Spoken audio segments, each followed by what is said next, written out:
इस वक्त सुबह के 6 बजे हैं। आज मंगल है, रजब की 17 और जुलाई की 5 तारीख। ये रेडियो पाकिस्तान है। अब आप नाहिदा बशीर से खबरें सुनिए। वजीर आजम जनाब जुल्फिकार अली भुट्टो ने कहा है कि वफाकी वजीर मिस्टर अब्दुल हफीज पीरजादा और पीएनए के secretary general professor Ghafoor Ahmed के दरमियान आज सुबह मुलाकात का इम्कान है और मुज़ाकराती कमेटी का इजलास आज 30 से पहर किसी वक्त हो सकता है। मिस्टर पीरजादा इस मकसद के लिए आज सुबह प्रोफेसर गफूर अहमद से राब्ता कायम करेंगे। रात रावलपिंडी में एक अखबारी कॉन्फ्रेंस से खिताब करते हुए वजीर आजम ने कहा कि आला तरीन कौमी मफादात की खातिर मैंने काबीना के इजलास में अपने साथियों को इस बात पर आमादा कर लिया कि अगर पीएनए बाज निकात उठाना चाहता है तब भी बातचीत जारी रखी जानी चाहिए। जनाब भुट्टो ने ऐलान किया कि अगर पीएनए उस समझौते पर दस्तखत करने पर तैयार है जो उसकी मुज़ाकराती कमेटी ने इस महीने की 2 तारीख को तय किया था, तो मैं आज सुबह ही इस पर दस्तखत करने के लिए तैयार हूं। लेकिन अगर पीएनए बाज निकात उठाना चाहता है तो हमें भी हक हासिल है कि हम भी उतने ही निकात पेश कर दें, क्योंकि हम बड़ी रियायतें दे चुके हैं। उन्होंने कहा कि एक फरीक के लिए एक और दूसरे फरीक के लिए दूसरा मयार नहीं होना चाहिए। वजीर आजम ने कहा कि हुकूमत और पीएनए के दरमियान तवील मुज़ाकरात के बाद हफ्ते को जो समझौता तय पाया था, अब चूंकि पीएनए ही उस पर फिर बातचीत करना चाहता है, इसलिए अब किसी ताखीर की जिम्मेदारी हुकूमत पर नहीं होगी।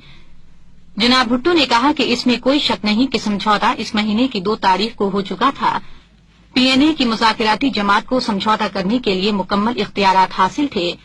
वो कोई आम अफराद नहीं हैं। उनमें से एक पीएनए के सदर, दूसरे नायब सदर और तीसरे सेक्रेटरी जनरल हैं। उन्होंने न सिर्फ समझौते की शिकों और दफात पर तफसीली बहस के बाद समझौता किया था, बल्कि उन्होंने समझौते के मुसव्वदे के एक एक लफ्ज पर खुलकर बातचीत की थी।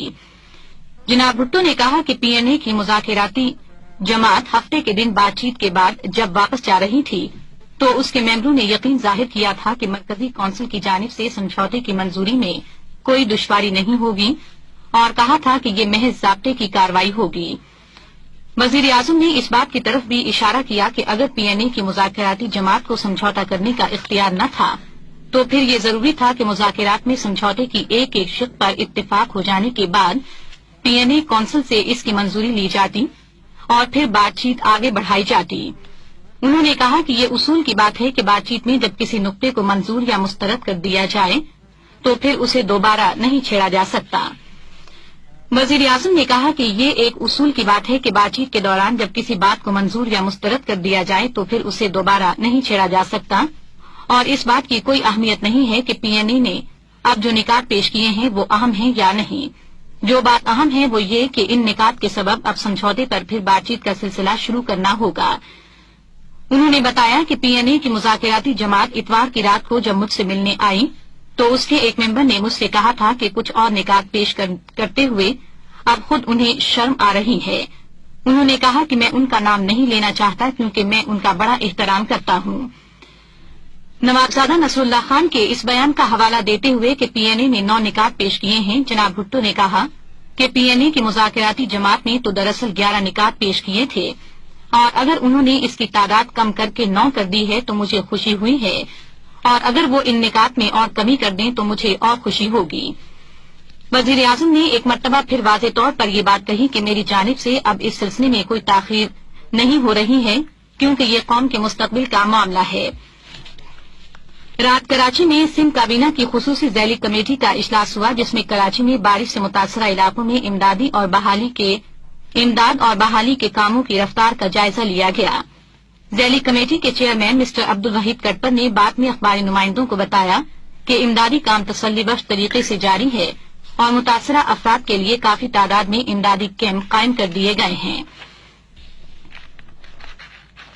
फलस्तीन की तंजीम आजादी का एक वफ्द वियतनाम के खैरसगाली दौरे पर कल हनोई पहुंचा। अभी अभी खबर आई है कि पाकिस्तानी फौज ने पूरे मुल्क का इंतजाम संभाल लिया है। फौज के एक तर्जुमान ने बताया है कि पीपीपी के तमाम लीडर, जिनमें वजीर आजम भुट्टो भी शामिल हैं, और पीएनए के लीडर हिफाजती हिरासत में ले लिए गए हैं। खबरें खत्म हुई।